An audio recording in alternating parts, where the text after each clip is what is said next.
सत श्री अकाल जी, नमस्कार। आज हिंदी में बात करेंगे क्योंकि हमारे संघर्ष को एक नया रूप दिया जा रहा है। अभी हम इस देश की एकता और अखंडता और इस देश का मान सम्मान उसको किसी तरह चोट पहुंचाना चाहते हैं।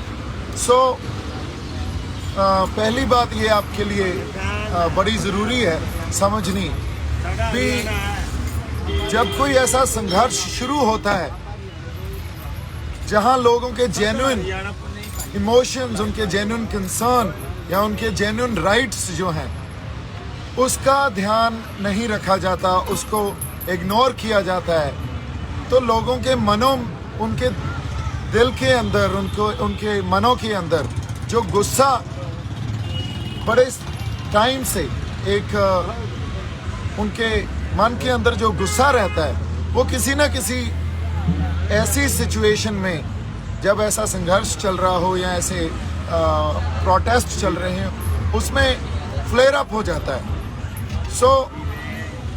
पहली बात तो ये है, आज इस सिचुएशन जो हुई उसमें वो गुस्सा फ्लेयर अप हो गया और इसमें किसी एक शख्सियत को अगर आप बोलें भी उसने भड़काहट की है, तो कभी भी संघर्ष, इतना बड़ा संघर्ष, वो किसी एक शख्सियत या एक व्यक्ति के ऊपर डिपेंड नहीं होता।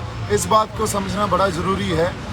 दिल्ली के चार तरफ से बॉर्डर, जो हमारे किसान जथेबंदियां या हमारे लोग हैं, उन्होंने चारों तरफ से वो बॉर्डर, एक ऑब्स्टैकल जो वहाँ बैरिकेड की हुई थी, बैरिकेडिंग, उसको तोड़ के आगे बढ़े, उसको तोड़कर आगे बढ़े और वो सब, जैसे हम सब रेड फोर्ट की, लाल किले की तरफ चले गए।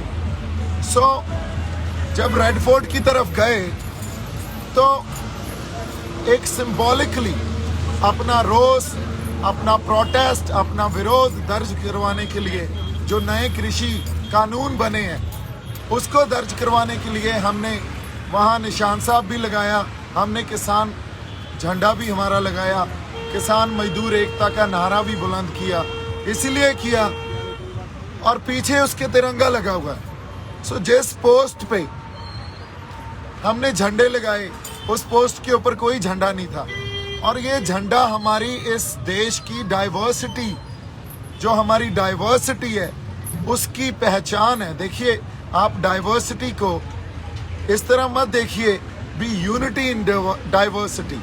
डाइवर्सिटी का एक्चुअल मीनिंग जो यूनिटी इन डाइवर्सिटी, या हमारे गुरु साहिबान या श्री गुरु ग्रंथ साहब से हमने सीखा है, different but equal. Different but equal जो डाइवर्सिटी है उसको समझने की कोशिश कीजिए।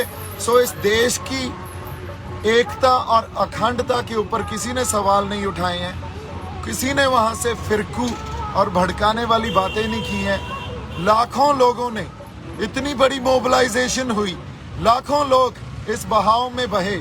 वो एक ऐसा बहाव है, अगर आप उस बहाव को नहीं समझेंगे और उसको सिर्फ आज की घटना को आइसोलेशन में देखने लगेंगे तो हम बहुत बड़ी गलती कर जाएंगे। ये एक पहले जो प्रोसेस चल रहा था उसकी कंटिन्यूशन है। इतने समय से हमें 6-6, 7-7 महीने हो गए ये प्रोटेस्ट करते हुए। उस प्रोटेस्ट में 6-7 महीनों की कंटिन्यूशन है जो ये चल रहा है, जो आज हुआ। इसको आइसोलेशन में मत देखिए।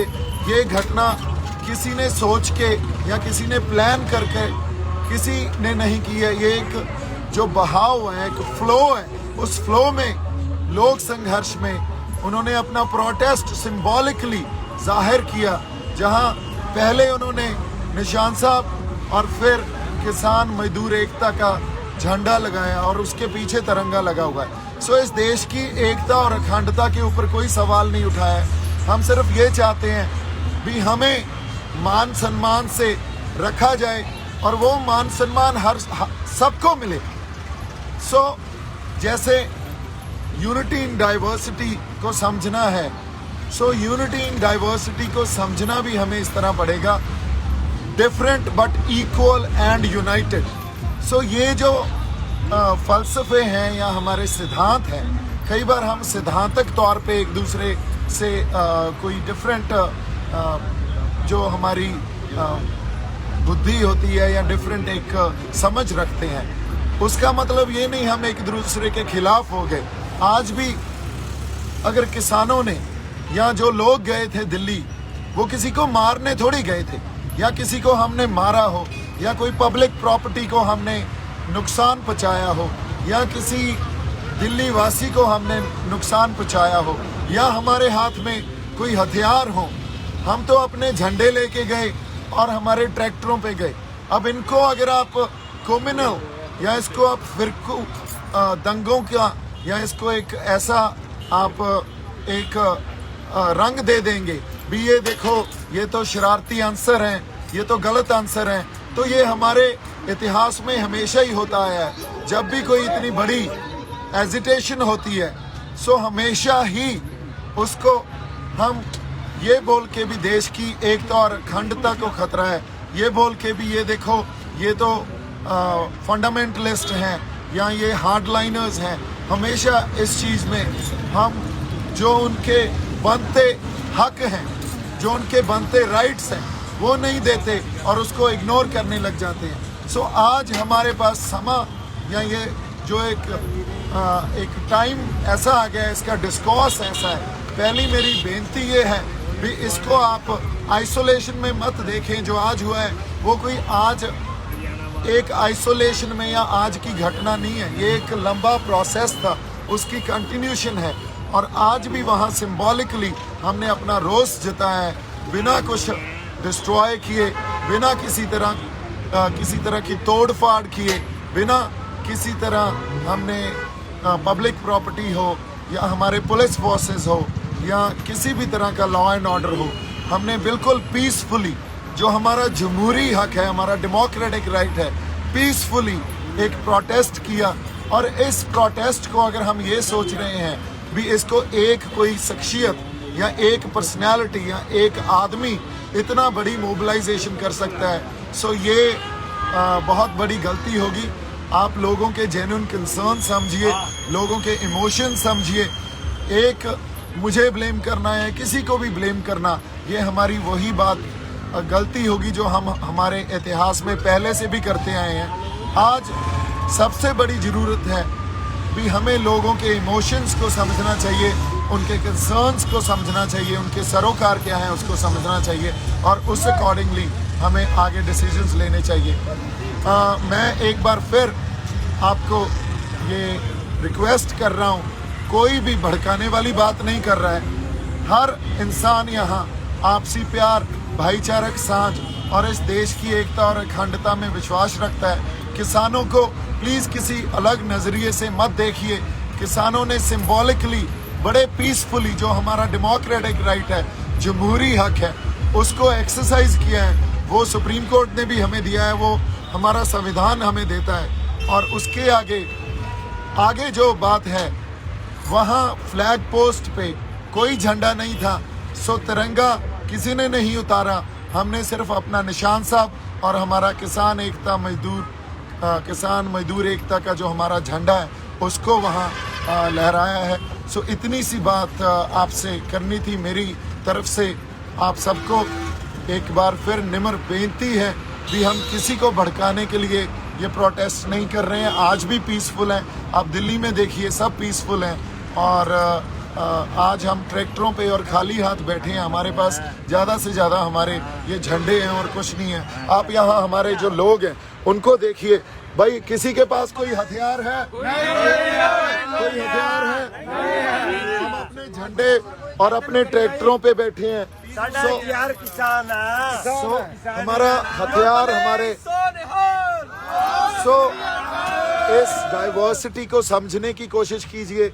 इस जो लोगों के जेन्युइन कंसर्न्स है उनको समझने की कोशिश कीजिए।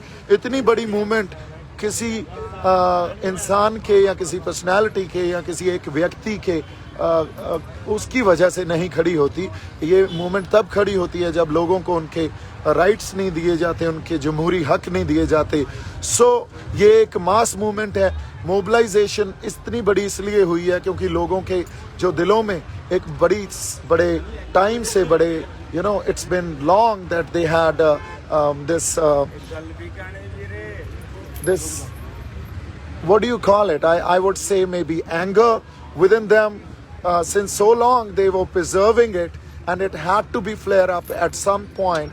So when it actually came out, so then this these incidents and this moment actually shaped up. So today, if we are not going to talk about their rights, we are not going to give them their rights, or we are not going to handle it with maturity and always play the blame game, then trust me, this is not gonna stop. What we have to do is handle it with a lot of maturity, with responsibility, with purity, and that's what our people want. That's what we all want.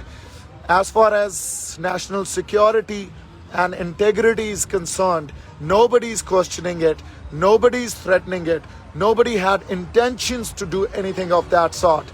We have just actually shown symbolically that it is a protest, it's a mass movement.